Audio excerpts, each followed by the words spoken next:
Hello everyone, welcome back to our channel education plus. तो कैसी चल रही है आप लोगों की तैयारी?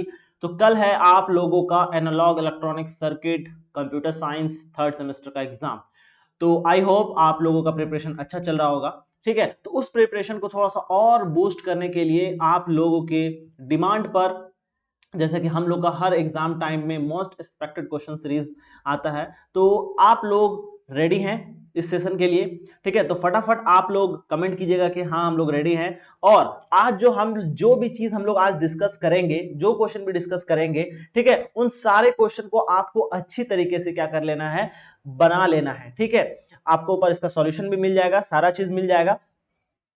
ठीक है, सारा चीज सॉल्यूशन यहां पर है। तो आप कोशिश कीजिएगा कि ज्यादा से ज्यादा टाइम देकर उन क्वेश्चन को अपना कर लीजिए, क्योंकि कल अगर एग्जाम में वो क्वेश्चन आ जाएगा, अगर आप नहीं बनाए हुए होंगे तो आपको काफी अफसोस होगा कि काश हम उस क्वेश्चन को अच्छी तरीके से देख लेते। ठीक है, तो बिना किसी देरी के हम लोग अपने क्लास को स्टार्ट करते हैं और कोशिश करेंगे कि हम सिर्फ आपको क्वेश्चन डिलीवर कर दें, उसका सॉल्यूशन बता दें, और कम से कम टाइम में, क्योंकि आपके पास टाइम है नहीं, कल आपका एग्जाम है।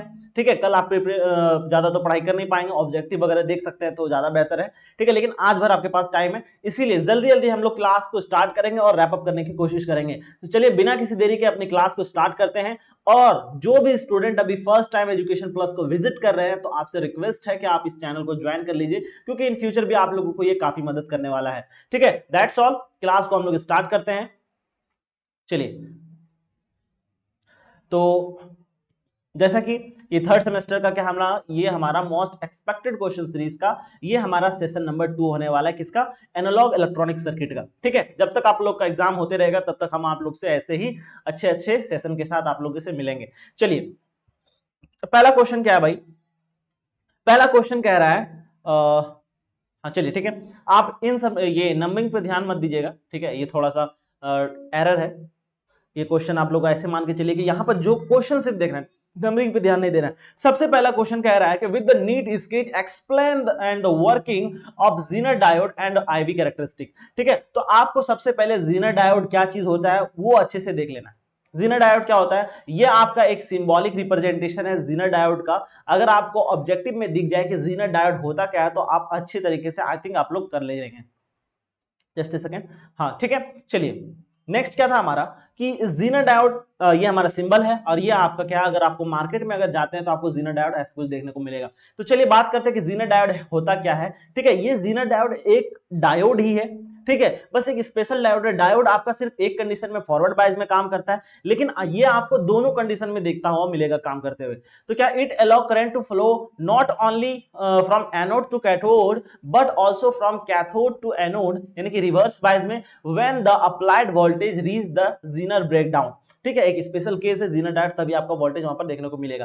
ठीक है, ये आपका है कि इन रिवर्स बायस में कैसे काम करता है। Below breakdown voltage negligible current रहता है, आफ्टर ब्रेकडाउन जीनर कंडक्ट करना इलेक्ट्रिसिटी स्टार्ट कर देता है, and the voltage across the remains nearly constant रहता है। वोल्टेज आप लोगों का दोनों एंड पे, जीनर के दोनों एंड पे आपको सेम देखने को मिलेगा। It is widely use for, हम लोग इसको जनरली किसके तौर पे इस्तेमाल करते हैं कि वोल्टेज रेगुलेटर में इस्तेमाल करते हैं। और कैसे इसको इस्तेमाल करते हैं उसमें भी हम लोग अच्छे तरह से डिस्कस किए हैं। अगर आपको नहीं पता है तो आप लोग कम से कम ये देख लीजिएगा कि how zener diode use as a voltage regulator, Google पे टाइप करके उसका सॉल्यूशन कुछ कुछ देख लीजिएगा।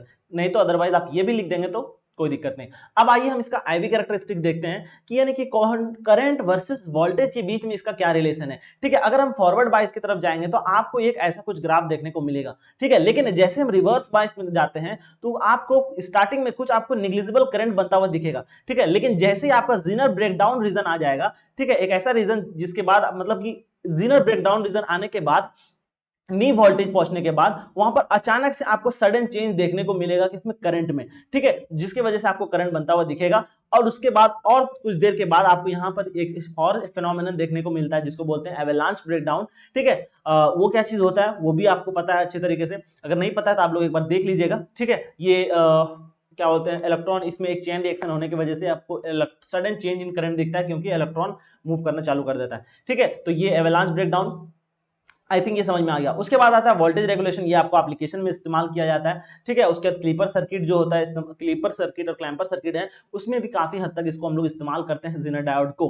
ठीक है, ये दो चीज हो गया। अब आते हैं नेक्स्ट ठीक है, इसका सॉल्यूशन हम पिछले सेशन में, सेशन 1 में हम लोग कराए हैं, इसीलिए यहाँ पर टाइम वेस्ट करने से कोई फायदा नहीं है, अदरवाइज आप वहां जाके उसको चेक कर सकते हैं। लेकिन ठीक है, इस आज जो क्वेश्चन हम कराएंगे, आज जो भी क्वेश्चन हम लेके आए हैं, इस क्वेश्चन को इग्नोर नहीं करना है। ठीक है, इस सारे क्वेश्चन आज सेशन में जो क्वेश्चन रहेगा सबको आपको सॉल्व करके जाना है, क्योंकि मोस्ट प्रोबेबल चांस है कि आपको एनालॉग इलेक्ट्रॉनिक सर्किट में यही क्वेश्चन देखने को मिलेगा एग्जाम हॉल में। ठीक है, ज्यादा प्रोबेबल चांस है, तो कोशिश कीजिएगा इन सब क्वेश्चन को अच्छे तरीके से देख लीजिएगा, और इसका सॉल्यूशन हम पहले सेशन में किए हुए हैं, तो आप यहां पर आई बटन पे आ रहा होगा, आप वहां जाके उस सेशन में आप लोग देख सकते हैं। ठीक है, चलिए क्या क्वेश्चन था, drive the expression for output resistance in the voltage for FET amplifier, ये हम लोग पिछला सेशन में कर चुके हैं, तो इसको करने से कोई फायदा नहीं है। ठीक है, अब आता है एक कंडीशन। ठीक है, बार्कहाउसेन कंडीशन क्या होता है फॉर एन इलेक्ट्रॉनिक सिस्टम। ठीक है, तो वो क्या चीज बताता है, to oscillate with the feedback. देखो बार्कहाउसेन कंडीशन क्या, मेनली क्या, दो कंडीशन इसमें पाया जाता है। ठीक है, पहला है लूप गेन कंडीशन, उसके दूसरा है फेज शिफ्ट कंडीशन। ठीक है, ये दो कंडीशन है, बस आपको ये कंडीशन ही लिख के आना है। ठीक है, इसका कुछ कुछ टर्म है, जैसे कि mod A beta is equal to 1, यानी कि ए आपका यहाँ पर क्या है, एम्पलीफायर गेन है, बीटा क्या आपका फीडबैक फैक्टर है, और ए भी आपका लूप गेन। तो बस ये चीज आपको डिफाइन यहाँ पर कर देना है। ये करता क्या है, break Barkhausen condition give the necessary condition, sorry criteria for feedback amplifier circuit. ठीक है, लाइक ऑसिलेटर। ठीक है, टू प्रोड्यूस सस्टेन ऑसिलेशन। ठीक है, यहां तक बात समझ में आती है। दो कंडीशन आता है हमारे पास, एक आता है लूप गेन कंडीशन और आता है दूसरा फेज शिफ्ट कंडीशन।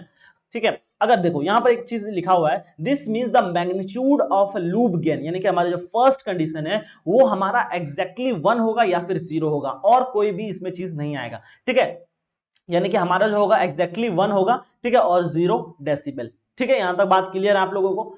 ठीक है, यानी कि आपका जो लूप गेन कंडीशन होगा वो हमेशा 1 होगा, और या फिर क्या होगा, 0 होगा, किसमें, डेसिबल में। ठीक है, बात क्लियर है यहां तक। चलिए आते हैं नेक्स्ट, हमारे पास है कि फेज शिफ्ट। फेज शिफ्ट क्या होता है कि अगर मान लेते हैं कि this means the total phase shift of the loop must be 0। ठीक है, फेज शिफ्ट जो है वो आपका 0 होना चाहिए या फिर आपका पूरा 360 होना चाहिए। तो फेज शिफ्ट एंड इतना 0, this means the total phase shift around the loop must be 0 और इंटीग्रल मल्टीपल ऑफ 360। ठीक है, एक्सप्लेनेशन क्या आता है, कह रहा है कि when both the condition are satisfied, अगर ये कंडीशन अगर सेटिस्फाइड हो जाता है, दोनों अच्छा दोनों से कंडीशन अगर अच्छी तरीके से सेटिस्फाई हो जाता है, the feedback reinforce the signal. ठीक है, यानी कि आपका सिग्नल एक बेहतरीन अच्छा सिग्नल देखने को मिलेगा। This allow the circuit to oscillate without any external input. ठीक है, ये आपको ऑसिलेट करने में मदद करेगा बिना किसी एक्सटर्नल इनपुट के। ठीक है, तो यहां तक आपका बात क्लियर है। चलिए अब हम आते हैं नेक्स्ट पे। नेक्स्ट हमारे पास क्या है, ठीक है, नेक्स्ट क्वेश्चन। ये क्वेश्चन भी हम लोग पिछला सेशन में हम अच्छी तरीके से कर लिए हैं, एक बार क्वेश्चन पढ़ लेते हैं क्या जा रहा है। With a neat diagram explain the construction and operation of depletion MOSFET. ठीक है, यानी कि डी मॉसफेट को आपको अच्छे तरीके से डिस्क्राइब करना है। सबसे पहले आपको एक सर्किट डायग्राम बना लेना है। ठीक है, फिर डी मॉसफेट होता क्या है, चीजें उसमें क्या क्या चीज होता है, ऑपरेशन क्या क्या चीज होता है, ठीक है, कैसे वो ऑपरेट करता है, कंस्ट्रक्शन क्या है, वर्किंग क्या है, वो सारा चीज हम लोग देखे हैं। ठीक है, इस क्वेश्चन को आप लोग अच्छे से बना लीजिएगा। नेक्स्ट है डिफाइन द फॉलोइंग। ये आपका शॉर्ट नोट्स में हम लोग पिछले सेशन में भी कराया है। ठीक है, लेकिन इसको एक बार देख लेते हैं कि आपको शॉर्ट नोट्स में ये क्वेश्चन देखने को मिल सकता है कि कॉमन मोड रिजेक्शन रेशियो क्या होता है, CMRR होता क्या है। फिर आता है next gain band with product, ये क्या चीज है, और slow rate of op amp क्या चीज है। ठीक है, तो कॉमन रिजेक्शन रेशियो क्या कहता है, the common rejection ratio is the ability to define ability of a differential amplifier to reject common mode signal in the signal that are present, यानी कि वैसे सिग्नल को अलग करने के लिए, रिजेक्ट करने के लिए काम आता है जो इनपुट एंड आउटपुट दोनों सिग्नल में आपको देखने को मिलेगा। ये आपका फॉर्मूला है CMRR का क्या होता है, differential gain divided by common mode.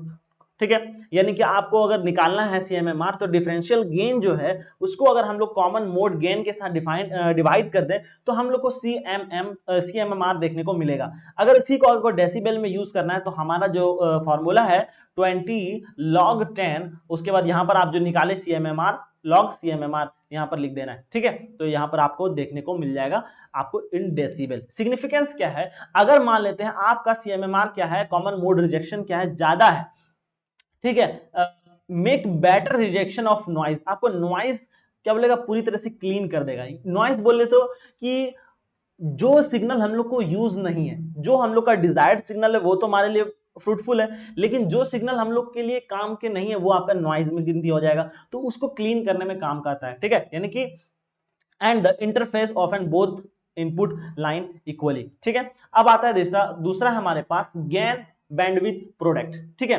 Gain bandwidth product क्या होता है इसको हम लोग देखते हैं। तो a gain bandwidth product is the frequency at which the gain of the amplifier become unity, ठीक है। मतलब यानी कि गेन बैंडविड्थ प्रोडक्ट क्या इज द फ्रीक्वेंसी, एक ऐसा फ्रीक्वेंसी एट विच गेन, यानी कि ये कह सकते हैं ये एक स्पेशल केस है, ठीक है। Just a second.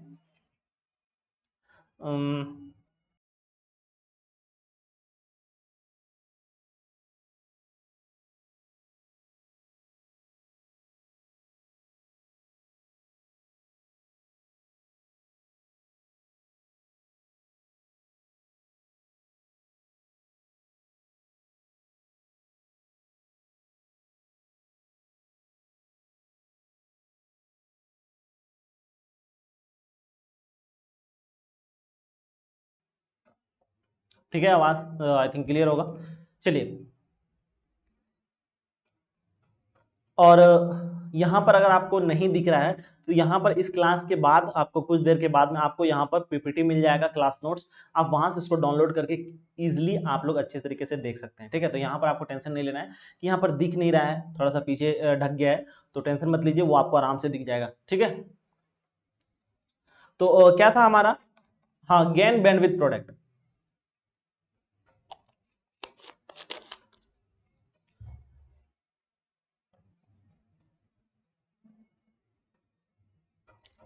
Gain bandwidth product क्या होता है कि ऐसा एक स्पेशल केस ऑफ फ्रीक्वेंसी है, ठीक है, यानी कि ऐसा फ्रीक्वेंसी जहां पर उसका वैल्यू क्या हो जाए, गेन क्या का वैल्यू क्या हो जाए, यूनिटी हो जाए, उसको हम लोग क्या बोलते हैं, गेन बैंडविड्थ फैक्टर। यानी कि एक gain bandwidth product is the frequency at which the gain of the amplifier becomes unity, ठीक है। It is constant for the given op-amp and the product will be product of the gain and the bandwidth, यानी कि ये आपका formula है gain bandwidth product का, ये क्या है, A into F, ठीक है। It is defined as the performance of op amp in the high frequency application, ठीक है, यानी कि ये आपको क्या बताता है कि आपका जो ओपैम्प है वो कैसे काम कर रहा है, ठीक है। अब स्लो रेट क्या होता है भाई, slow rate of op-amp, the slow rate is the maximum rate of the change of input voltage per unit time, ठीक है। ये एक तरह का बोल दिए कि रेशियो टाइप का चीज है, ठीक है। अगर जो आपका गेन जो है, आउटपुट वोल्टेज जो है, उसको टाइम के साथ अगर आप डिवाइड कर देते हैं तो आपको क्या मिल जाएगा, रेट मिल जाएगा, ठीक है। रेट मतलब क्या होता है, किसी चीज को टाइम से डिवाइड करना,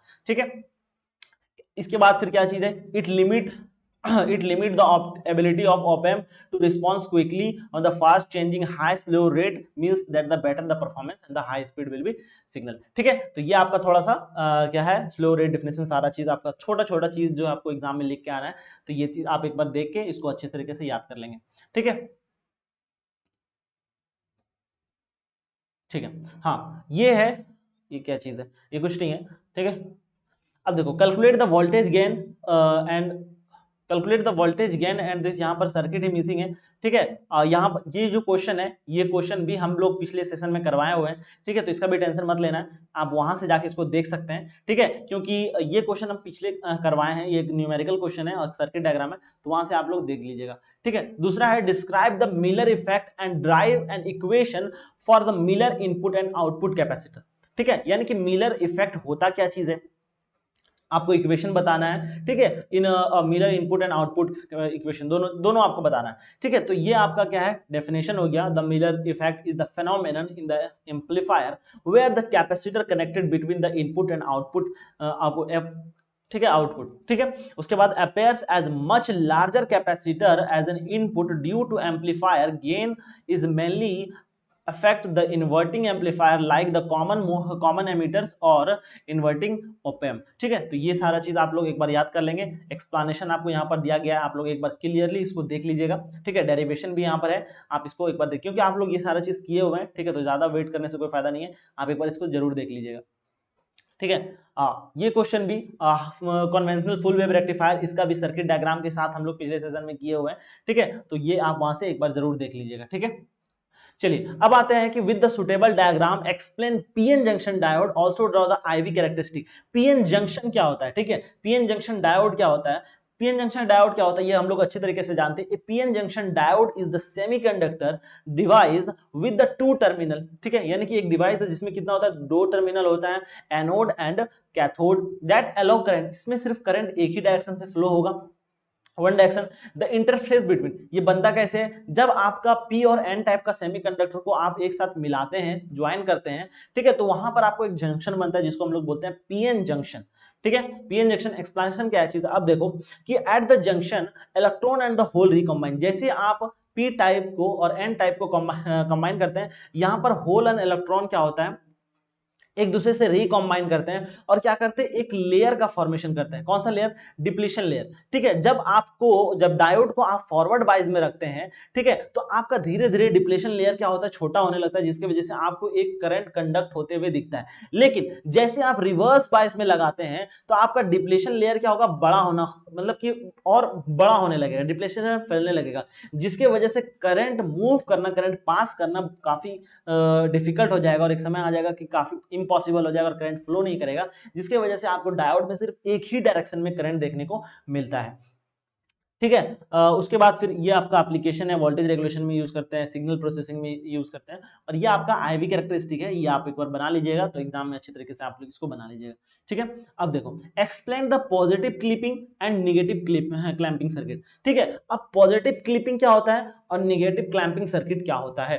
क्लैंपिंग मतलब, क्लिपिंग और क्लैंपिंग मतलब कि आपको क्या करना है कि एक ऐसा सर्किट बनाना है जो आपको करे, एक आपका जो वेवफॉर्म है उसको कट करे, ठीक है, या तो आपका अपर सिग्नल जो उसको कट कर दे, या तो लोअर सिग्नल है उसको कट कर दे, ठीक है। यानी कि यहीं से कॉन्सेप्ट आता है हमारा रेक्टिफायर का, ठीक है। तो देखो पॉजिटिव क्लिपर सर्किट क्या होता है, a positive clipper circuit remove the positive part of an input signal above a certain voltage level using the diode and resistor. Diode और रेसिस्टर का इस्तेमाल करके हम लोग एक ऐसा सर्किट बनाते हैं जो आपके इनपुट सिग्नल के सिर्फ पॉजिटिव पार्ट को कट कर दे, ठीक है।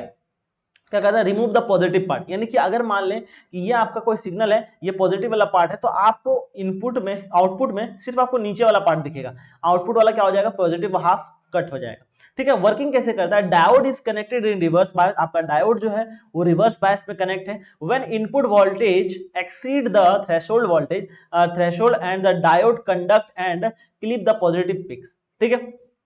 चलिए अब नेक्स्ट है output source only the part of a wave form below the clipping level, ठीक है। जो आपने जो जिस लेवल का आपको बनाना है, ठीक है, लेवल जो आपने वोल्टेज का जो बनाया कि यहां तक आपका क्या होना चाहिए कि वोल्टेज आपका बना हुआ होना चाहिए, उसके नीचे आपका जो है वेव फॉर्म है या फिर सिग्नल है वो कट हो जाना चाहिए, तो वो आपको डायोड, आपको ये सर्किट वो काम करके यहाँ पर दे देगा, ठीक है। ये आपका क्या है, डायग्राम है किसका, पॉजिटिव क्लिपिंग सर्किट का। यूज क्या करते हैं, to protect circuit from high voltage and the waveform, यानी कि मान लें कि आपको कुछ 5 वोल्ट तक का भी हमको यूज है, अगर किसी वजह से 10 वोल्ट आ गया तो 5 वोल्ट इस्तेमाल करके बाकी सारा जो पार्ट है उसको क्या कर देगा, कट कर देगा, ठीक है।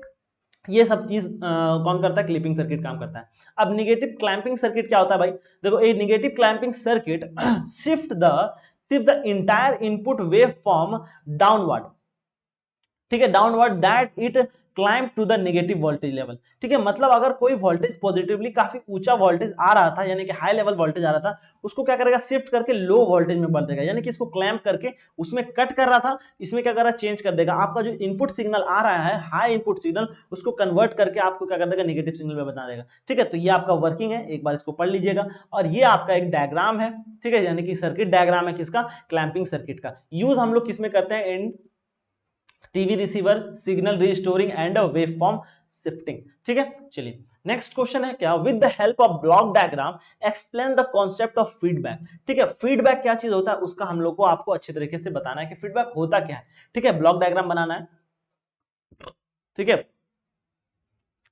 अब देखो a feedback is the process, क्या एक प्रोसेस है in which a part of output signal of a system is return to its input, ठीक है। यानी कि क्या एक फीडबैक क्या है, the process in which the part of output signal of a system is returned to the input signal, यानी कि बैक ट्रैकिंग बोल सकते हैं, ठीक है। It is use to control the end और स्टेबलाइजिंग और improve the performance of electronic and control system. दो तरह का हम लोग के पास फीडबैक आता है, एक पॉजिटिव फीडबैक, एक निगेटिव फीडबैक। पॉजिटिव फीडबैक क्या कहता है, positive feedback signal add to the input, added to the input, यानी कि पॉजिटिव फीडबैक जो है वो इनपुट के साथ ऐड होगा।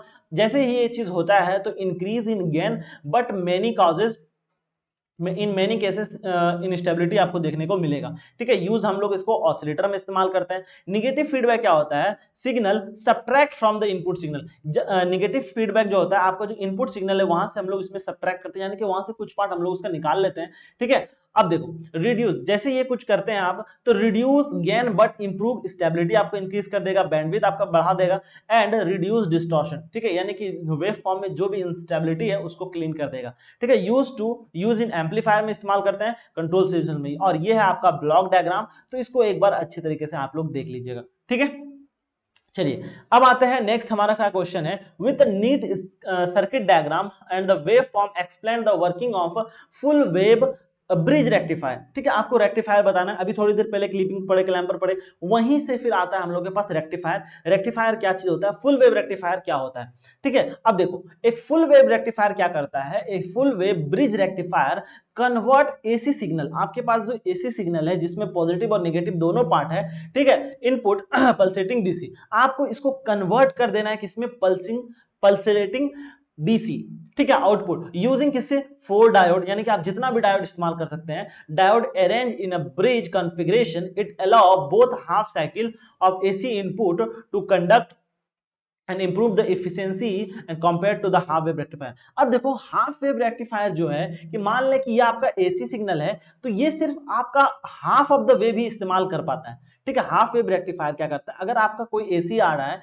तो वो सिर्फ हाफ सिग्नल को ही इस्तेमाल कर पा रहा है, प्रोसेस कर पा रहा है, ठीक है। उसका कुछ ड्रॉबैक भी है, लेकिन फुल वेव रेक्टिफायर क्या होता है, दो तरह का होता है, ब्रिज और सेंटर टैप। तो ब्रिज वाले में क्या होता है मतलब काम एक ही है दोनों का, ठीक है, लेकिन दोनों अलग अलग चीज है, दोनों अलग अलग चीज कॉन्फ़िगरेशन से बनाया गया, एक ब्रिज रेक्टिफायर बनाया गया, एक सेंटर टैप रेक्टिफायर बनाया गया, ठीक है। लेकिन अब मान लो कि अगर ये क्या है, आपका एक इनपुट सिग्नल है जिसमें पॉजिटिव और नेगेटिव दोनों है, ठीक है, इसका पॉजिटिव सिग्नल को भी इस्तेमाल कर रहा है, नेगेटिव सिग्नल को भी इस्तेमाल कर रहा है, जिसकी वजह से हम लोग को फाइनली जब दिखेगा तो कुछ ऐसा दिखेगा, पल्सिंग डीसी, ठीक है। यानी कि अब आपका वो सिर्फ एसी नहीं बचा, एसी कंपोनेंट नहीं, वो कन्वर्ट हो जाएगा डीसी में, ठीक है, और ऐसा कुछ देखने को मिलेगा। तो ये है हमारा फुल वेव रेक्टिफायर, और ये आपका इनपुट सिग्नल है और ये आपका आउटपुट सिग्नल है, ऐसा देखने को मिलेगा। कैसे होता है, यहां पर आपको एक ब्लॉक डायग्राम दिखाया गया है, ठीक है। ऐसा हम लोग इस्तेमाल करते हैं कि हम लोग जब एसी है, प्लस माइनस है, एक बार डायरेक्शन करंट इधर से मूव करेगा, एक बार करंट इधर से मूव करेगा, ठीक है। तो जब यहां से मूव करेगा तो कुछ डायोड ऑफ हो जाएगा, कुछ डायोड ऑन हो जाएगा, जिसकी वजह से आपको एक क्लियर पाथ देख के लोड से आपको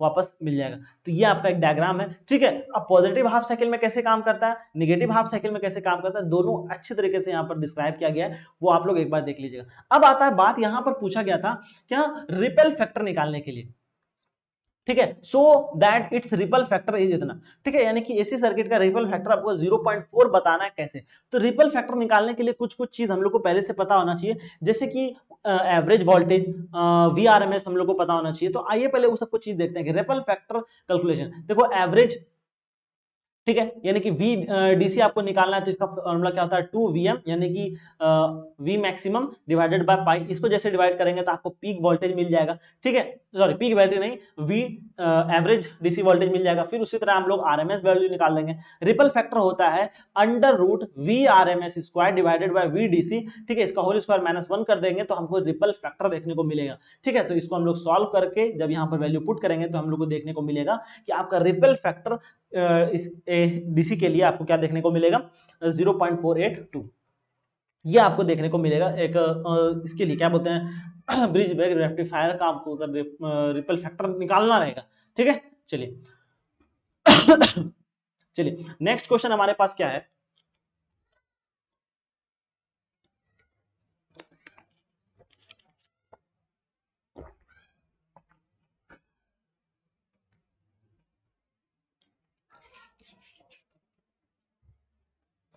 नेक्स्ट क्वेश्चन है, drive the expression for output voltage of instrument instrumentation amplifier also right it's advantage and disadvantage. ठीक है, इंस्ट्रूमेंटेशन एम्पलीफायर ऑल्सो इसका एडवांटेज और डिसएडवांटेज लिखना है। तो ये आपका इंस्ट्रूमेंटेशन एम्पलीफायर क्या चीज होता है वो यहाँ पर लिखा हुआ है। ठीक है, इंस्ट्रूमेंटेशन एम्पलीफायर आप एक बार इसको कंप्लीटली देख लीजिएगा, ठीक है, समझ में आ जाएगा। और ये आपका क्या है, सर्किट डायग्राम। ठीक है, ये सर्किट डायग्राम आपको एग्जाम में बनाकर आना है। ठीक है, आपको यहाँ पर डेरिवेशन है, डेरिवेशन के लिए कुछ एजम्पशन माना गया है कि ये आपका क्या है, इनपुट वोल्टेज है, ये गेन है। ठीक है, उसके लिए कुछ रेसिस्टर है। इन सारी चीजों को हम लोग जब इस वे में इस्तेमाल करते हैं तो हमको यहाँ पर देखने को मिलता है V out is equal to G V1 minus V2। ठीक है, तो ये है आपका क्या चीज, इंस्ट्रूमेंटेशन एम्पलीफायर का डेरिवेशन।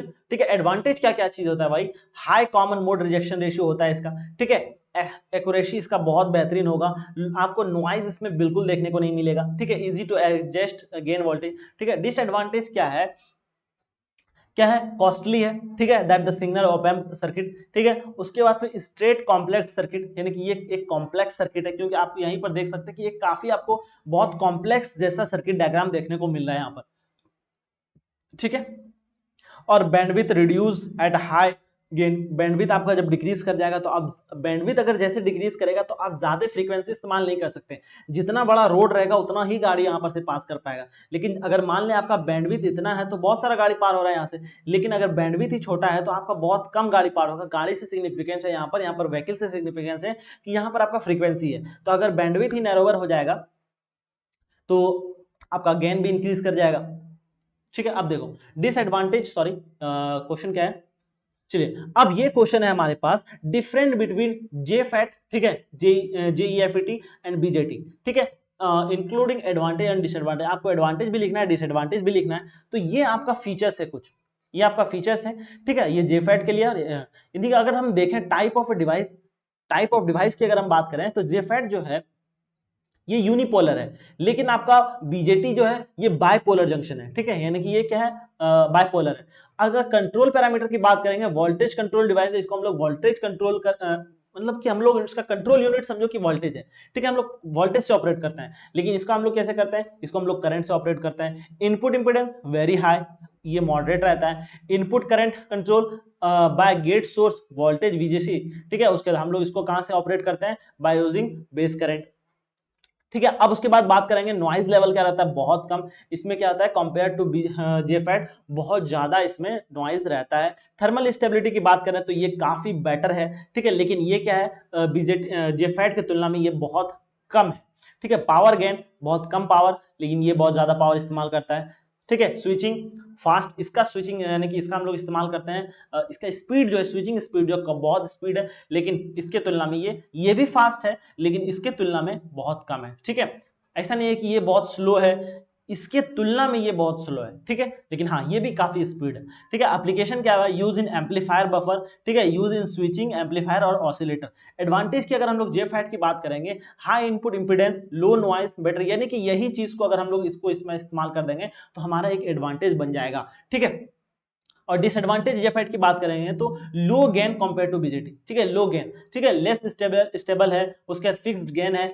ठीक है, और डिसएडवांटेज अगर हम लोग बीजेटी की बात करेंगे तो high voltage and the current gain. ठीक है, उसके stability for the high speed switching. ठीक, वाइडली यूज एंड ये चीपर है, ज्यादा सस्ता है, ज्यादा महंगा नहीं है। ठीक है, डिसएडवांटेज क्या है इसका, बहुत ज्यादा इसमें नॉइज होता है, क्योंकि जेफैट में देखा कि नॉइज बहुत ज्यादा कम रहता है।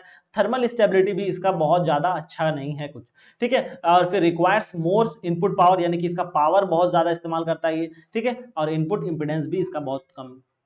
ठीक है, ये हो गया हमारा different between JFET and FET. तो आपको ऐसा ही टेबुलर फॉर्म में लिखना है, तो आपका नंबर आने के चांस बढ़ जाएंगे। अगर जैसे तैसे लिखेंगे तो जो चेक करने वाले हैं, कॉपी चेक करने वाले हैं, उसको भी समझ में नहीं आएगा क्या क्या चीज लिख दे। लेकिन कोशिश कीजिएगा जब भी आप डिफरेंस लिखे तो टेबुलर फॉर्म में लिखें। ठीक है, अब देखो define RMS value, form factor, ये सब सारा चीज क्या होता है, ये सारा चीज को बस आपको डिफाइन करना है। आरएमएस क्या होता है, फॉर्म फैक्टर क्या होता है, पीक फैक्टर क्या होता है, कॉम्प्लेक्स फैक्टर क्या होता है, हाफ पावर क्या होता है, ये हम सारा चीज एक एक करके लिख दिए। आप एक बार बस खाली इसको रीड कीजिएगा, समझ में आ जाएगा, बस कुछ नहीं। ये फॉर्मूला है, आई आरएमएस का वैल्यू होता है पीक करंट डिवाइडेड बाय √2। ठीक है, फॉर्म फैक्टर क्या होता है भाई, RMS डिवाइडेड बाय IAVG। ठीक है, यानी कि RMS करंट को अगर हम लोग एवरेज करंट के साथ डिवाइड कर देंगे तो फॉर्म फैक्टर मिल जाएगा। पीक फैक्टर क्या होता है कि अगर हम लोग यानी कि IM जो है यानी कि मैक्सिमम करंट जो है उसको RMS के साथ हम लोग अगर डिवाइड कर दे तो हम लोग को क्या निकलेगा, पीक फैक्टर। और कॉम्प्लेक्स पावर क्या चीज होता है, ठीक है, a complex power S is the total power in the AC circuit expressed as. ठीक है, इसको हम लोग कैसे एक्सप्रेस करते हैं, S is equal to P plus J. ठीक है, और P आपका यहाँ पर क्या एक्टिव पावर वाट है। ठीक है, उसके बाद फिर यहाँ पर आपका जो ये है रिएक्टिव पावर है। ठीक है, उसके बाद आता है हाफ पावर फ्रीक्वेंसी। क्या होता है, इसका फॉर्मूला होता है M is equal to V max divided by √2। ठीक है, यानी कि half power frequency is the frequency at which the power of the circuit dropped to half to its maximum value. ठीक है, हाफ से आपका मैक्सिमम वैल्यू से drop कर जाता है। ठीक है, यानी कि जो मैक्सिमम वैल्यू है पावर उसका वहां से घट के आपके हाफ तक आया था, ये आपका हाफ पावर फ्रीक्वेंसी है। ठीक है, तो इसको एक बार आप लोग एक बार रीड कर लीजिएगा तो आप लोग एग्जाम में अच्छे से इसको लिख पाइएगा। ठीक है, अब आता है different, what is PN junction. PN junction क्या चीज होता है, explain the formation of depletion layer. Depletion layer form कैसे होता है उसके ऊपर हम लोगों को अभी बात करना है। ठीक है, PN junction is form when, अभी थोड़ी देर पहले बात की कि पीएन जंक्शन कैसे फॉर्म होता है, जब पी टाइप और एन टाइप सेमीकंडक्टर को ज्वाइन करते हैं तो एक लेयर बनता है वहां पर। ठीक है, जहां पर ज्वाइनिंग है वहां पर होल और इलेक्ट्रॉन जो है रिकॉम्बाइन करके क्या होता है, एक डिप्लेशन लेयर फॉर्म करता है। ठीक है, कैसे करता है, formation of depletion when P type and N type material join, electron from the N side diffuse to P side. ठीक है, इलेक्ट्रॉन एन साइड में निगेटिव है और पी टाइप में क्या प्रोटॉन है, तो इलेक्ट्रॉन तो प्रोटॉन के पास जाएगा ही। ठीक है, तो ये रिकॉम्बिनेशन प्रोसेस स्टार्ट होता है। रिकॉम्बिनेशन प्रोसेस होने की वजह से एक करंट डिफ्यूजन करंट बनता है। ठीक है, एक करंट बनता है जिसकी वजह से एक डिप्लेशन लेयर फॉर्मेशन होना शुरू करता है। Due to this recombination near the junction region formed where the free electron carrier is left. ठीक है, ओनली फ्री कैरियर बच जाता है जिसकी वजह से करंट मूव करता है। तो ये कुछ सिंपल तरीका है बताने का कि डिप्लेशन लेयर कैसे फॉर्म करता है। ठीक है, this is called the depletion layer region electric field formation, ये भी चीज है। An electron leave n side positive ion are left behind। जब वहां से मान ले यहां पर से अगर इलेक्ट्रॉन निकल के इधर चला गया तो यहां पर पॉजिटिव क्या बन गया, होल बन गया, जिसको हम लोग होल बोलते हैं। ठीक है, तो यहाँ पर पॉजिटिव पार्ट बच गया सिर्फ। ठीक है, as a hole leave the P side negative ion are left. अब जहां से यहाँ से होल निकल गया तो यहाँ पर आपका पॉजिटिव चीज निगेटिव सिग्नल बच गया, तो यहाँ पॉजिटिव यहाँ निगेटिव, फिर ये प्रोसेस क्या होगा, रिपीट होगा। This fixed ion create an electric field, जिसकी वजह से पॉजिटिव और नेगेटिव इलेक्ट्रिक फील्ड क्रिएट करता है। ठीक है, जिसकी वजह से पोटेंशियल बनता है। ठीक है, it lead to the build in potential barrier. ठीक, समझ गए बात यहाँ तक सारा चीज। एक बार आप अच्छे से रीड कर लीजिएगा तो ज्यादा अच्छे से समझ में आ जाएगा। हम ऊपर ऊपर आपको ओवरऑल बस बता दिए कि ऐसा कुछ होता है, एक बार आप अच्छे से रीड कीजिएगा और इसको मेमोराइज करके चले जाना एग्जाम में। ठीक है, अब देखो क्वेश्चन आ रहा है, नेक्स्ट क्वेश्चन है draw the circuit diagram of half wave rectifier. अभी तो थोड़ी देर पहले हम लोग क्या बात किए थे, full wave rectifier. Half wave rectifier में क्या होगा कि आपका जो एसी सिग्नल है जिसमें पॉजिटिव एंड नेगेटिव दोनों पार्ट है, तो सिर्फ आपका पॉजिटिव पार्ट यूज करेगा, नेगेटिव पार्ट को एक्सक्लूड कर देगा, हटा देगा, और आपको आउटपुट फॉर्म में क्या दिखने को मिलेगा, ऐसा कुछ दिखने को मिलेगा। ठीक है, और इस रीजन आपको खाली देखने को मिलेगा। ठीक है, अब देखो half wave rectifier is a circuit that convert AC यानी कि alternating current into DC by allowing only one half of the cycle of the AC signal to pass through it. समझ गए बात, ये आपका सर्किट डायग्राम है। ठीक है, इसको आपको बनाना है। ठीक, चलिए ठीक है, अब देखो यहां पर आप डायोड है, diode allow current from only one direction. अब यहां देखो एक चीज देखो, मान लेते हैं कि यहां पर से हम यहां पर आपको समझा देते हैं, आप एक बार यहां पर रीड कर लीजिएगा, वही सारा चीज है। ये आपका इनपुट फॉर्म है, ये आउटपुट फॉर्म है, ये सारा चीज इनपुट वेव फॉर्म कैसे बनता है वो चीज हम लोग देख लेंगे। पहले हम आपको बताते हैं कि सपोज करते हैं यहाँ पर आपका क्या है, एक एसी करंट है। ठीक है, यहां से अगर आया पॉजिटिव पार्ट तो मान लीजिए ये प्लस हो गया, ये नेगेटिव हो गया, यहां से आया जिसकी वजह से इसमें करंट बना। ठीक है, यहां पर आया, इस साइड आपको पॉजिटिव देखने को मिल रहा है, इस साइड नेगेटिव, तो आपका डायोड क्या ऑन है, तो यहां पर आपको एक कंप्लीट करंट यानी कि सर्किट कंप्लीट हो जाएगा, तो आपको सिग्नल में कुछ ऐसे देखने को मिलेगा। ठीक है, लेकिन जैसे ही यहां पर निगेटिव वाला पार्ट आएगा तो ये निगेटिव हो जाएगा, ये पॉजिटिव हो जाएगा, यहां से बनेगा जिसकी वजह से इसमें करंट बनेगा। करंट बनने की वजह से यहां पर एक करंट पोलैरिटी डेवलप जो भी होगा हमारा, ठीक है, यहां पर निगेटिव बन जाएगा और यहां पर पॉजिटिव बन जाएगा, इस बार उल्टा हो जाएगा। तो हमारा डायोड ऑफ फॉरवर्ड बाइट की जगह पर रिवर्स बाइस आ गया है, जिसकी वजह से ये क्या हो जाएगा, क्लोज हो जाएगा, यानी कि क्लोज नहीं, ये एज ए ओपन सर्किट की तरह काम करेगा। जैसे ये ओपन सर्किट के काम करेगा तो हमारा सर्किट तो ब्रेक हो गया, सर्किट ब्रेक होने की वजह से आपको नीचे वाला पार्ट में कुछ भी देखने को नहीं मिलेगा। फिर जैसे आपका सिग्नल पॉजिटिव में आएगा तो वापस ये काम करना अपना चालू कर देगा। तो यही है पूरा प्रोसेस। एक बार इसमें कंप्लीट आप देख लीजिएगा, बात समझ में आ जाएगी। अब देखो इनपुट फॉर्म है, आउटपुट फॉर्म है। इनपुट हमारा प्लस था, फिर निगेटिव, फिर प्लस, फिर निगेटिव। ठीक है, तो प्लस वाला पार्ट का तो आपको इज्जत से दिख रहा है। ठीक है, निगेटिव वाला पार्ट में आपका डायोड क्या हो रहा है, रिवर्स बायस में जा रहा है, जिसकी वजह से आपको क्या बनता हुआ नहीं देख रहा है। ठीक है, फिर ये क्या बनेगा, ऊपर वाले पार्ट में आ जाएगा। क्यों, क्योंकि आपका डायोड फिर पॉजिटिव टर्म में जैसे जाएगा तो आपका डायोड फिर से फॉरवर्ड बायस में आ जाएगा और आपको डायोड इलेक्ट्रिसिटी कंडक्ट करते हुए दिखेगा। फिर जैसे वो क्या होगा, आपका पोलैरिटी चेंज करेगा तो आपको फिर से कुछ नहीं देखने को मिलेगा, फिर आपको एक स्ट्रेट लाइन देखने को मिलेगा। क्यों, क्योंकि आपका डायोड रिवर्स बायस में जा चुका है। रिवर्स बायस में जाने के बाद आपको यहाँ पर कुछ नहीं देखने को मिलेगा। ठीक है, बात समझ में आ गई। चलिए, input waveform, full signal wave both positive है। इनपुट वेवफॉर्म क्या होता है, आउटपुट वेवफॉर्म क्या होता है, बताने की जरूरत नहीं है। इनपुट वेवफॉर्म में हम एसी यूज कर रहे थे तो आपको पॉजिटिव और नेगेटिव दोनों सिग्नल को देखने को मिलेगा, लेकिन आउटपुट में आप रेक्टिफायर का इस्तेमाल कर दिए, जिसकी वजह से आपको आउटपुट में सिर्फ ओनली पॉजिटिव पार्ट दिखेगा, निगेटिव पार्ट साइकिल क्लिप कर देगा। इसी को बोलते हैं हाफ वेव रेक्टिफायर या फिर क्लिपिंग सर्किट। ठीक है, अब देखो यहां पर कुछ एक क्वेश्चन है, एक न्यूमेरिकल क्वेश्चन है, और हम लोग इसके पहले वाले सेशन में एक बढ़िया एच पैरामीटर से यूज करके हम लोग कुछ डिराइव किए हैं। पहला क्वेश्चन ये है, ठीक है, उसको अभी आप देख लीजिएगा क्योंकि वो एक बहुत ज्यादा इंपॉर्टेंट क्वेश्चन होने वाला है आप लोगों के लिए। ठीक है, तो आइए इसको हम लोग सॉल्व करते हैं। क्वेश्चन क्या है, ये आपको मे बी सब क्वेश्चन में देखने को मिल सकता है। कह रहा है कि आपका इफ द बेस करंट, ठीक है, यानी कि आपको बेस करंट आईबी क्या देखने को मिल रहा है, बेस करंट आपको दिया गया है 20 माइक्रो एम्पेयर। ठीक है, 20 माइक्रो एम्पेयर देखने को मिल रहा है।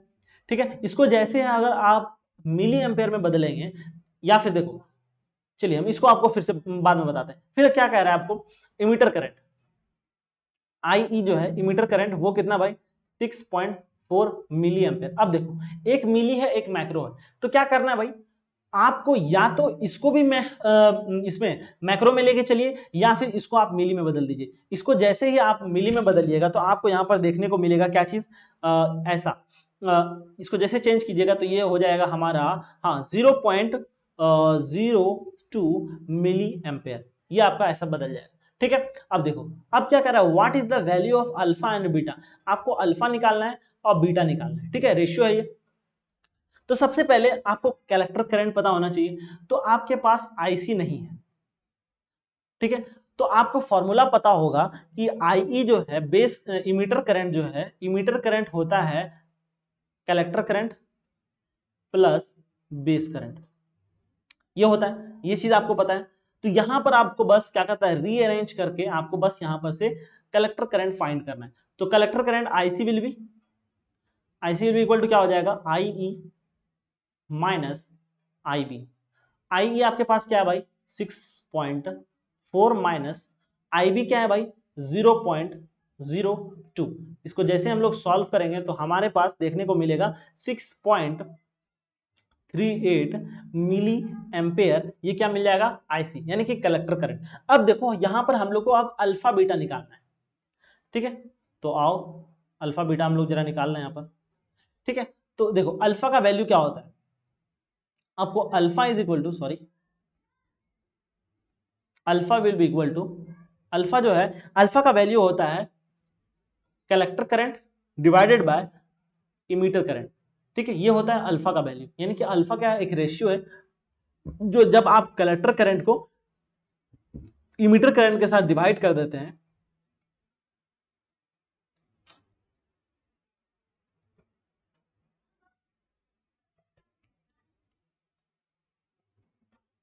ठीक है, ये क्या चीज है आपका, इमीटर करंट।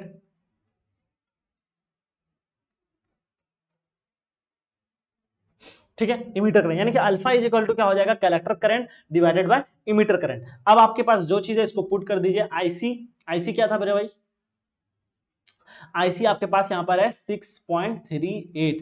ठीक है, और आई आपके पास क्या है भाई, इमीटर करंट क्या है 6.4, और जैसे इसको आप लोग डिवाइड करेंगे तो यहां पर देखने को मिलेगा 0.9969। आपको कैल्सी लेके जाना है और इसका इस्तेमाल करना है।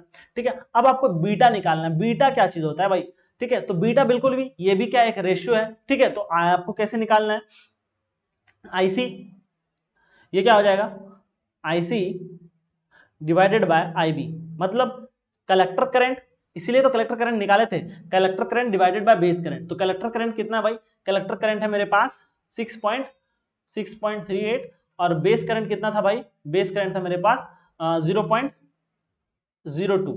और जैसे इसको सॉल्व करेंगे तो ये हो जाएगा 319। ठीक है, तो बस एक छोटा सा क्वेश्चन था जो आप लोगों को पूछा जा सकता है एग्जाम में। वो भी मान लें कि क्वेश्चन है, क्वेश्चन नंबर ए है, उसका ए बी वाला पार्ट रहेगा, तो उसमें एक क्वेश्चन ऐसा कुछ डाल सकता है। चलिए अब आते हैं हम लोग नेक्स्ट क्वेश्चन। नेक्स्ट क्वेश्चन क्या चीज है उस पर आते हैं हम लोग।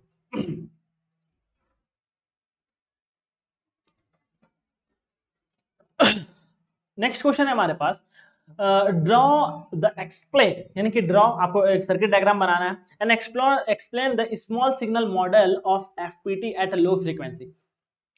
आपको ये सिग्नल का मॉडल बनाना है, ठीक है, तो आप मॉडल बना लीजिएगा अच्छे से। ठीक है, at low frequency the field effect transistor FET can be modulated using its small signal equivalent circuit to, क्या लिखा हुआ है, analyse it's behaviour with small AC signal. ठीक है, मतलब आप लो फ्रीक्वेंसी पे फील्ड इफेक्ट एफपीटी को जो है क्या बोलते हैं, उसको मॉड्यूलेट कर सकते हैं, यूज कर सकते हैं किसके लिए, स्मॉल सिग्नल इक्विवेलेंट सर्किट, किसके लिए, बिहेवियर किसी भी एसी सिग्नल का, स्मॉल एसी सिग्नल इनपुट्स का आपको उसका बिहेवियर पता कर सकते हैं। तो ये आपका क्या चीज है भाई, ये आपका सर्किट डायग्राम है, इसको आपको बनाना है। ठीक है, ये आपका क्या चीज है भाई, उसका अगर हम लोग अलग अलग उसके बिहेवियर की अगर हम लोग बात करेंगे तो गेट करंट अगर जीरो है तो वेरी हाई इनपुट रेसिस्टेंस। ठीक है, उसके बाद फिर वीएम यानी कि voltage control current source, drain जिसको हम लोग ड्रेन बोलते हैं, ड्रेन करंट, वो चीज है। उसके बाद आउटपुट आरडी जो है हमारे पास, आउटपुट रेसिस्टेंस एफपीटी, ये क्या चीज है। अब इनपुट की अगर हम लोग बात करेंगे, गेट टू सोर्स, जब हम लोग इनपुट साइड में हम जब गेट से और सोर्स के बीच में इस्तेमाल करते हैं तो कोई करंट फ्लो नहीं करता है। ठीक है, resistance is very high, very high, ideally open circuit रहता है। कंट्रोल सोर्स, ठीक है, कंट्रोल सोर्स की अगर हम लोग बात करेंगे, द ड्रेन करंट जो है इस control by gate source voltage, यानी कि इसका जो इक्वेशन होगा ID is equal to GM by VSG. ठीक है, आउटपुट साइड की अगर हम लोग बात करेंगे, ड्रेन से अगर हम लोग सोर्स की बात करेंगे, represented by internal resistance RD से हम लोग रिप्रेजेंट करते हैं। ठीक है, आउटपुट सोर्स। तो ये कुछ कुछ छोटा छोटा टर्म है जिसको आप लोग एक बार देख लीजिएगा। ठीक है, तो वो अच्छे से आप लोग समझ लीजिएगा। यूज किसमें करते हैं, इसका एप्लीकेशन क्या है, used for amplifier designing at the low frequency, और हेल्प करता है टू एनालाइज एसी एनालाइज। ठीक है, और एफपीटी में। चलिए, ये एक क्वेश्चन है, क्या चीज है भाई क्वेश्चन का, with the help of neat diagram explain the operation and the characteristics of N channel enhancement type of MOSFET. यानी कि ये मॉसफेट का क्वेश्चन है, किसका, एन चैनल का। ठीक है, एन चैनल इनहांसमेंट टाइप का। तो क्या चीज होता है भाई, अगर हम लोग इसमें मेनली तीन केस देखते हैं, वीएस, ठीक है, उसके बाद फिर यानी कि हम लोग ड्रेन से सोर्स, फिर सोर्स से ड्रेन, इन तीनों केस में देखते हैं कि अगर मेरा वोल्टेज क्या हो, मेरा जो वोल्टेज है वो अगर जीरो होगा तब मेरा मॉसफेट कैसा रहेगा, अगर मेरा वोल्टेज पॉजिटिव रहेगा तब कैसे देखने को मिलेगा, जब अगर हमारा VSD जीरो ग्रेटर देन यानी कि स्मॉल रहेगा यानी निगेटिव, यानी कि आपको एक बार जीरो से देखना है, फिर आपको voltage greater than zero, voltage less than zero, तीनों केस में हम लोगों को इस सारा चीज देखना है, फिर इसका कैरेक्टरिस्टिक देखना, यानी कि on applying to drain to source voltage keeping the gate source zero, the directly connected gate terminal to the source, particularly zero current flow, quite the different from the depletion types of MOSFET and JFET। ठीक है, आपको सिर्फ एक MOSFET वहां पर on होता हुआ दिखेगा। ठीक है, लेकिन if we increase the magnitude of VS, यानी कि पॉजिटिव डायरेक्शन में हम लोग लेके जाते हैं, concurrently the electron near the SiO2 जो मेटल ऑक्साइड सरफेस है increase at a particular value of VGS there is a measurable current flow। जब आप पॉजिटिव लेके चलते हैं आपको VSG को, तब आपको कुछ करंट देखने को मिलेगा और आपका जो डिप्लीशन लेयर है वहां पर आपको अच्छा खासा करंट देखने को मिलेगा। ठीक है, लेकिन जैसे ही आप क्या करते हैं, ड्रेन से सोर्स वोल्टेज को निगेटिव डाउन करते हैं तो आपको करंट देखने को नहीं मिलेगा, यानी कि बस जैसे आप लोग निगेटिव यूज करते हैं आपको करंट देखने को ही नहीं मिलेगा। ठीक है, अब देखो ये आपका डायग्राम है, इसको आप बना लीजिएगा, एक बार इसको आप लोग क्लियरली पढ़ लीजिएगा, हम ऊपर ऊपर बस खाली आपको एक बार डिस्क्राइब कर दिए कि ऐसा कुछ होता है। ठीक है, the conductivity of the channel is enhanced by increasing the gate to source voltage and the pulling more electron into the channel। ठीक है, for the voltage below the threshold the no channel since the channel is not exist is equal to, क्योंकि voltage आपका zero है। ठीक है, तो enhancement क्या होगा, ठीक है, तो ये आपका मॉसफेट का थोड़ा सा एक्सप्लेनेशन है, ठीक है। ओवरऑल आप एक बार क्लियरली इसको पढ़ लीजिएगा तो समझ में ज्यादा अच्छे से आ जाएगा। ये आपका ड्रेन कैरेक्टरिस्टिक है, ठीक है, और ये आपका ट्रांसफर कैरेक्टरिस्टिक है। बस दोनों को आपको क्या करना है, अच्छी तरीके से एग्जाम में बना के आना है, ठीक है। चलिए सेशन काफी लंबा हो रहा है, ठीक है, तो ये सारा क्वेश्चन करवा दिया। आई थिंक ज्यादा क्वेश्चन बचा नहीं होगा। ये क्वेश्चन पहले भी करवा चुके हैं, तो आप लोग एक बार वहां से देख लीजिएगा, ठीक है। ये क्वेश्चन भी हम करवाए हुए हैं, ये क्वेश्चन भी हम लोग अच्छे से करवाए हैं। नहीं करवाए हैं तो ये सारे क्वेश्चन को अगर मान लें कि अगर उसमें नहीं है, ये क्वेश्चन आपको बता दिए कि ये क्वेश्चन आ सकता है, ठीक है, इसीलिए आप लोग इसको बना लीजिएगा, ठीक है, छोड़ना नहीं है इन सब चीजों को, ठीक है। ये क्वेश्चन भी आप लोग अच्छे से कर लीजिएगा, नहीं है तो आप लोग गूगल से इसका आंसर निकाल के आप लोग बना लीजिएगा, ठीक है। और ये क्वेश्चन भी, ठीक है। चलिए यहाँ पर हम लोग का क्लास स्टार्ट खत्म हो गया, ठीक है। आई थिंक आपको सारा इंपॉर्टेंट क्वेश्चन मिल गया है जो आप लोग चाह रहे थे कि क्वेश्चन मिल जाए जल्दी से। तो उम्मीद करते हैं कि आपको सारा क्वेश्चन देखने को मिल गया जो इंपॉर्टेंट क्वेश्चन था। एक सेकंड, ठीक है, जो भी हमारा इंपॉर्टेंट क्वेश्चन था वो सारा हम यहाँ पर आपको डाल दिए हैं, अच्छे से बता दिए हैं, इसका सॉल्यूशन भी करवा दिए हैं। जो सॉल्यूशन नहीं है आज वो पहले हम सेशन में करवाए हैं, इसीलिए उसका सॉल्यूशन हम नहीं किए हैं, ठीक है। लेकिन सारे क्वेश्चन को आपको अच्छे से मेमोराइज करके जाना है ताकि एग्जाम में अच्छे तरीके से सारे क्वेश्चन को बना ले, ठीक है। जिसको डर लग रहा है कि ये क्वेश्चन थोड़ा सा एनालॉग कैसे पार होगा, तो आप इस क्वेश्चन को रट के चले जाइए, बस इस क्वेश्चन को रट के चले जाइएगा। जहां आपको एम्पलीफायर मॉसफेट ऐसा कुछ दिखेगा, जो पढ़ के आए बस वो लिख के आ जाना है आपको, ठीक है। और कल हम लोग, जैसे कि कल आपका तो एग्जाम ही है, ठीक है, तो कल आपको सवेरे सवेरे, और उम्मीद है कि नहीं तो कम से कम आज रात में भी किसी भी टाइम आपको हम कुछ ऑब्जेक्टिव बता देंगे, ठीक है, कि ये सब ऑब्जेक्टिव आप लोग कर लीजिएगा। वो पीवाईक्यू से ही रहेगा, ठीक है, तो हम एक बार उसको डिस्कस कर देंगे। एक बार हम अगर आपको बता देंगे ऑब्जेक्टिव के साथ और एक बार आप सुन लीजिएगा कम से कम, तो आपको याद हो जाएगा। एग्जाम में वैसा क्वेश्चन आएगा तो आप बिना देखे उसको टिक कर दीजिएगा, ठीक है। तो उम्मीद करते हैं कि आपको सारा चीज समझ में आ गया होगा, इसीलिए क्लास को हम छोटा रखे हैं, स्पीड में निकाले हैं ताकि ज्यादा बड़ा क्लास नहीं और आप देख पाए। That's all, thank you. अब मिलते हैं हम लोग ऑब्जेक्टिव वाले सेशन में।